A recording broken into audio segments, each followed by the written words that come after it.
بسم اللہ الرحمن الرحیم۔ السلام علیکم ورحمۃ اللہ وبرکاتہ۔ وادی اوتاس کے پہاڑوں میں چھپے تیر انداز مجاہدین اسلام کے تازہ حملوں کی تاب نہ لا کر بھاگ کھڑے ہوئے مشرک قبائل کی مشترکہ فوج کا سپہ سالار اعظم مالک بن عوف اپنے قریبی رفقا کے ساتھ میدان جنگ سے فرار ہو کر طائف میں قلعہ بند ہو چکا تھا، جبکہ وادی میں لگائے گئے مشرکین کے خیموں میں ان کی عورتیں، بچے اور مال مویشی موجود تھے۔ اللہ کے رسول صلی اللہ علیہ وآلہ وسلم کا حکم تھا کہ انہیں کوئی ذکر نہ پہنچائی جائے، بلکہ مالک بن عوف لڑائیوں کے دوران عورتوں اور بچوں کے ساتھ مسلمانوں کے حسن سلوک سے اچھی طرح واقف تھا۔ چنانچہ اس کی جنگ حکمت عملی یہ تھی کہ انہیں ڈھال بنا کر مکہ پہنچایا جائے، لیکن اب وہ سب مسلمانوں کی قید میں تھیں۔ بنو حوازن اور بنو ثقیف کے قبائل کی ان قیدی عورتوں میں ایک بوڑھی خاتون بھی تھی۔ مجاہدین کا ایک دستہ جب انہیں گرفتار کرنے پہنچا تو انہوں نے ایک ایسی بات کہی جسے سن کر وہ حیرت سے ایک دوسرے کا منہ تکنے لگے۔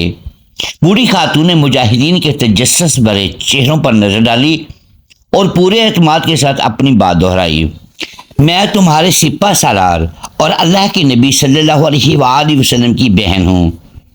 مجاہدین کا یہ دستہ قریش کے 9 مسلم نوجوانوں اور مدینے کے انصار پر مشتمل تھا۔ سب نے غیر یقینی انداز میں ایک دوسرے کو دیکھا، پھر دستے کے کمانڈر نے بڑی بھی کو آپ صلی اللہ علیہ وآلہ وسلم کی خدمت اقدس میں پیش کرنے کا فیصلہ کر لیا۔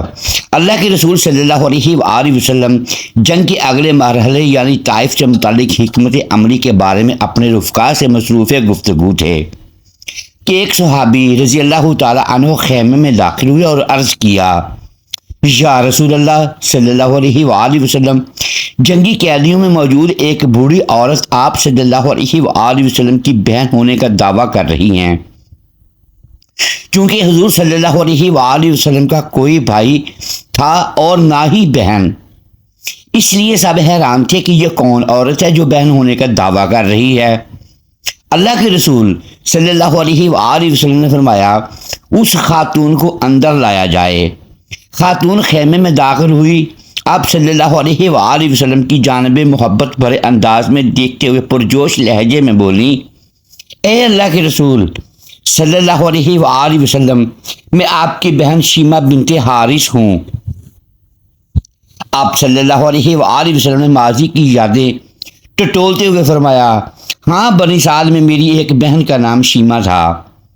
اس پر وہ جلدی سے بولی، یا رسول اللہ صلی اللہ علیہ وآلہ وسلم، ایک مرتبہ جب ہم لوگ اماں حلیمہ سعدیہ رضی اللہ تعالی عنہا کے گھر کھیل رہے تھے تو آپ صلی اللہ علیہ وآلہ وسلم نے میری پیٹھ پر کاٹ لیا تھا، جس کا نشان آج بھی موجود ہے۔ شیمہ رضی اللہ تعالی عنہا کے یہ جملے ادا کرتے ہی نبی کریم صلی اللہ علیہ وآلہ وسلم کو اماں حلیمہ کے گھر گزرے بچپن کے واقعات یاد آ گئے۔ یہ وہی بہن شیمہ تھیں جو آپ صلی اللہ علیہ وآلہ وسلم کو ہر وقت گود میں لیے پھرتی تھیں۔ ان کی سنائی ہوئی لوریاں، پیار و محبت کی باتیں حضور صلی اللہ علیہ وآلہ وسلم کے ذہن میں محفوظ تھیں۔ سامنے کھڑی شیمہ رضی اللہ تعالی عنہا کے ایک ہی جملے نے بچپن کے گزرے دنوں کی خوشگواری یادیں تازہ کر دیں۔ مکے کے کالے سنگلاخ پہاڑوں کے عقب میں 50 میل مشرق کی جانب زرخیز باغات، سرسبز و شاداب پہاڑوں کے درمیان شفاف چشموں کی گنگناتی لہلاتی بلکھاتی آبشاروں سے مزین ایک حسین وادی طائف کے نام سے معروف ہے۔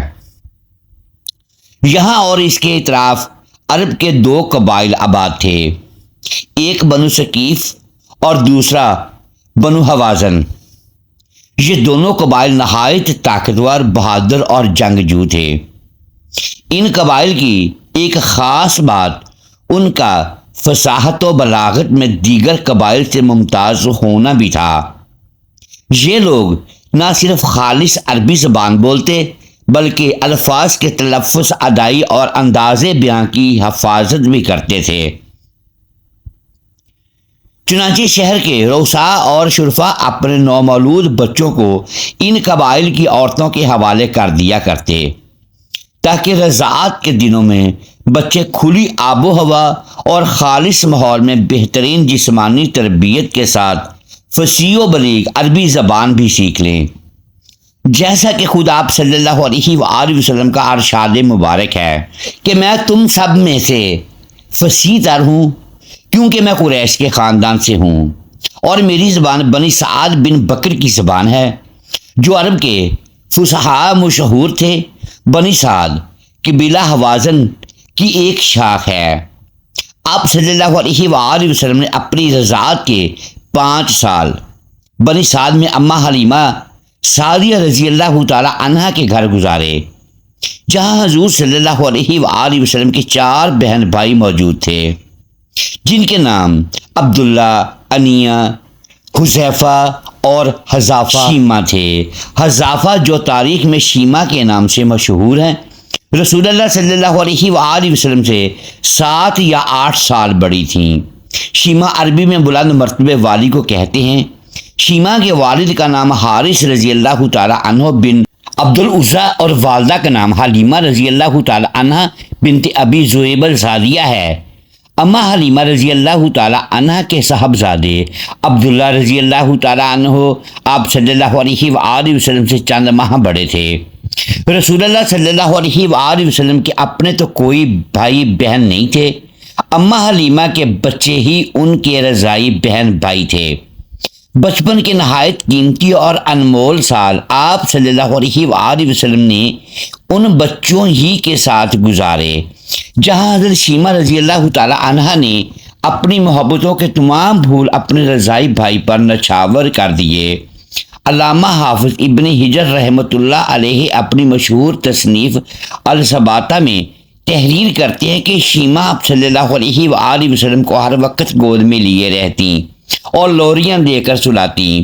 اس لوری کا ترجمہ یوں ہے: اے ہمارے رب، ہمارے لیے حضرت محمد صلی اللہ علیہ وآلہ وسلم کو باقی رکھنا تاکہ میں انہیں بھرپور جوان ہوتا دیکھ سکوں، پھر میں انہیں سردار کے روپ میں دیکھوں، اور اے اللہ ان کے دشمنوں اور حاسدوں کو ذلیل و رسوا کرنا جبکہ انہیں دائمی عزت عطا فرمانا۔ حضرت شیمہ رضی اللہ تعالی عنہ شدید گرمیوں کی ایک دوپہر آپ صلی اللہ علیہ وآلہ وسلم کو باہر لے گئیں۔ اماں حلیمہ رضی اللہ تعالی عنہ کا فکر لاحق ہوئی تو وہ انہیں تلاش کرنے باہر نکلیں۔ کیا دیکھتی ہیں کہ شیمہ رضی اللہ تعالی عنہ آپ کو گود میں لیے یہ اشعار پڑھ رہی ہیں۔ ترجمہ: یہ میرے وہ بھائی ہیں جو میری ماں سے پیدا نہیں ہوئے، اور یہ میرے والد اور چچا کی نسل سے بھی نہیں ہیں، لیکن میں ان پر اپنے معزز ماموں اور چچا فدا کرتی ہوں۔ اے اللہ ان کی بہتر پرورش فرما۔ اماں حلیمہ رضی اللہ تعالی عنہا نے فرمایا: اے شیمہ، انہیں اتنی شدید گرمی میں لے کر کہاں آ گئی ہو؟ عرض کیا: اماں جان، انہیں گرمی نہیں لگ رہی، کیونکہ دھوپ سے حفاظت کے لیے ان پر ایک بادل سایہ فگن رہتا ہے۔ جب یہ چلتے ہیں تو وہ بادل بھی چل پڑتا ہے، اور جب یہ رک جاتے ہیں تو بادل بھی رک جاتا ہے۔ محترم ناظرین، حضرت شیمہ رضی اللہ تعالی عنہا کہتی ہیں کہ ایک دوپہر ہم بچے گھر سے ذرا دور وادی میں کھیل رہے تھے کہ اچانک 2 نورانی صورت اور لمبی داڑھیوں والے لوگ آئے جو سفید لباس زیب تن کیے ہوئے تھے۔ انہوں نے میرے بھائی حضرت محمد صلی اللہ علیہ وآلہ وسلم کو پکڑ کر زمین پر لٹایا اور سینے پر چھری پھیر دی۔ یہ ہولناک منظر دیکھ کر ہم سب بچے چیختے چلاتے گھر کی طرف بھاگے اور اماں ابا کو بتایا کہ کسی نے بھائی کو نعوذ باللہ قتل کر دیا ہے۔ وہ دوڑتے ہوئے اس جگہ پہنچے تو دیکھا کہ آپ صلی اللہ علیہ وآلہ وسلم بیٹھے ہوئے ہیں، لیکن چہرہ مبارک کا رنگ اڑا ہوا ہے۔ اسی طرح ایک دن وہ یہودی راہب ہمارے گاؤں آئے اور ہمارے بھائی حضرت محمد صلی اللہ علیہ وآلہ وسلم کے بارے میں پوچھتے پوچھتے ہمارے گھر تک پہنچ گئے۔ انہوں نے بھائی کو دیکھا تو بولے: کیا یہ بچہ یتیم ہے؟ اماں حلیمہ رضی اللہ تعالی عنہا کو ان کے اس طرح پوچھنے پر کچھ شک سا گزرا۔ بولی: نہیں، میں اس بچے کی ماں اور یہ ساتھ میں ان کے والد حارث ہیں۔ یہودیوں نے کہا اگر یہ بچہ یتیم ہوتا تو ہم اسے قتل کر ڈالتے۔ اس واقعے کے بعد اماں بہت ڈر گئی تھیں، چنانچہ وہ حضور صلی اللہ علیہ وآلہ وسلم کو واپس ان کی والدہ کے پاس چھوڑ آئیں۔ وقت تیزی سے گزرتا رہا، دن مہینوں میں اور مہینے سالوں میں بدلتے رہے۔ حضرت شیمہ رضی اللہ تعالی عنہ کی شادی بنو ثقیف میں ہو گئی تھی۔ اب اتنے عرصے بعد بہن کو قیدی کی حیثیت سے اپنے سامنے دیکھا تو فرتے محبت سے آنکھوں سے آنسو جاری ہو گئے۔